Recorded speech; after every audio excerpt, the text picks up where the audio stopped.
back to the Corey Haim movies. I think we're episode 27. This is the one after Blown Away. On the funny side, Last Resort. We're getting there, Last Resort. On a different side, there's a couple I need to watch on VHS. So this morning I've watched one, and might be able to get another one in today. Hit hard, this one, and I'm actually going to generally talk about it openly on this one. So this is A Time to Live. Now this is a TV movie. The only way it's ever been available is a big box VHS. I don't think it's ever been released on a small box. Also starring Corey Haim. It's Corey Haim playing Peter in this. It's based off the book Intensive Care. Now I'm going to put this back to where it was. Lives up there. Been a long time since I've seen it, right? And I'll always remember going, Stephen, Corey Haim's on the telly, and I went down and I was like, what's this? A Time to Live. Now again, when you try and discover his films, you know, that wasn't classed as a movie, so you would have your big Horrocks books there and all this and all the information, and it just wouldn't be listed.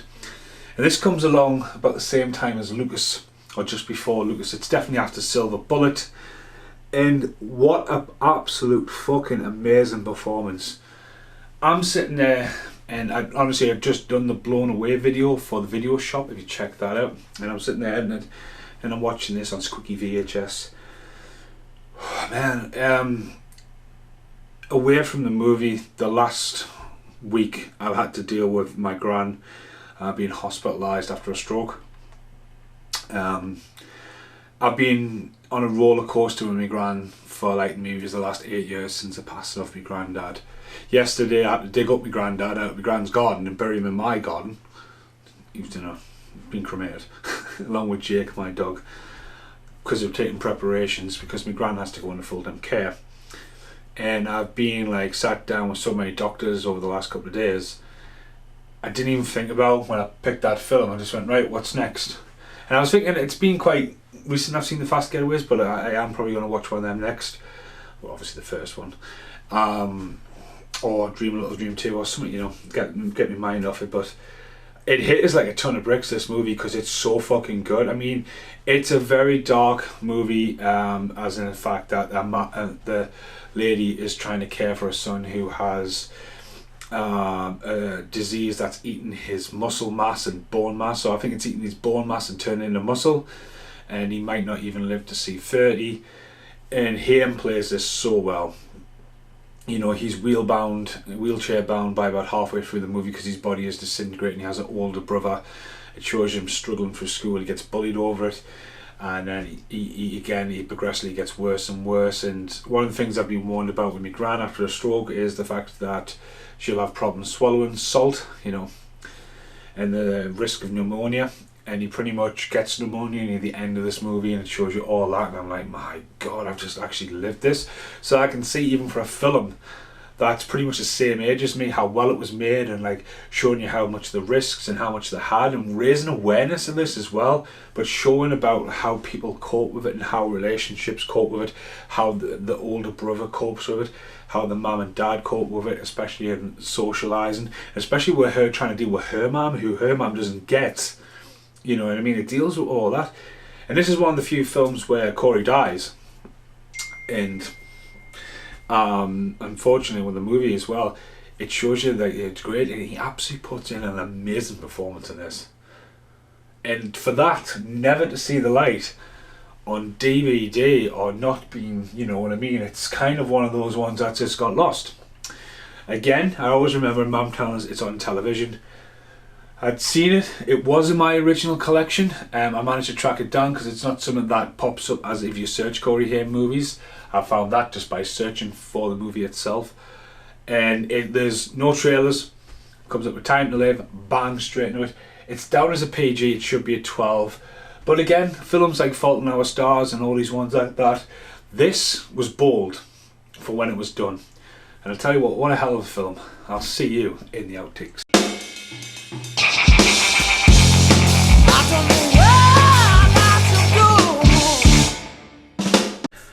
Oh my god.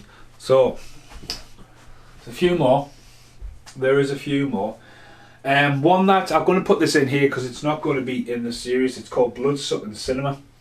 I actually went down here to watch this the other night, and it's at some point I've had a multi-region Blu-ray player, but I don't know how I've not got it anymore. It's baffling because I have watched this. John Carpenter, Joel Schumacher, Stuart Townsend, Stan Wilson, Lean Wellsman, but Corey Haim does pop up in this. This is another one that is available. Just a documentary about vampires.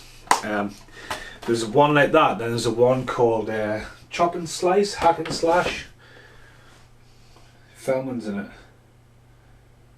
What was it called? Oh yeah, these are Feldman films over here. Hack and Slash, Terror Inside, Friday the 13th.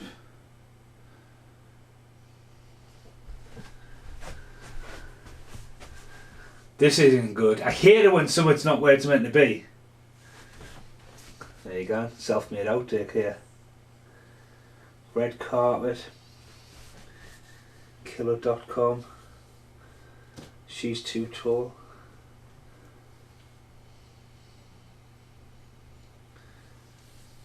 Eee. Where's that? I'm not going to try and waste much tape because what I'm looking for, the documentary was called, because it's an extra feature on this Blu-ray. And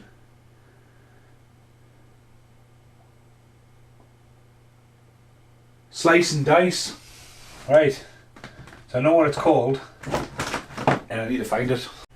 It's right there. All this time, Slice and Dice. What I was going to say was, I got these two documentaries very much the same time. I'd ordered Bloodsucking Cinema, I watched that, then a guy came up to me, I always remember this because he was like, yo man, have you got that Slice and Dice documentary? I was like, what now? You know, and we walked down, and at the old shop we used to have like 5 foot of documentaries, and there it was on the top shelf, and it says Corey Feldman, and he was like, oh, I'll be probably disappointed if you don't have it, and yeah, featuring Corey Feldman and Jeffrey. There you go, there's the Jeffrey cameo, and it's a great documentary, really good documentary. But as I say, I'll never forget that because we never got back in. That documentary, they've been interviewed, and there's like weird, like a house, haunted house, and like they'll show the interview as they're looking through the window, like a really bad just like overlay, and then there's that other one, but that never got released over here. But at least I mentioned that again. I was going to chuck that one out there, Bloodsucking Cinema, but again, at least it's acknowledged within the series. And yeah, find out what we're going to watch next. Thanks for watching. Goodbye for now.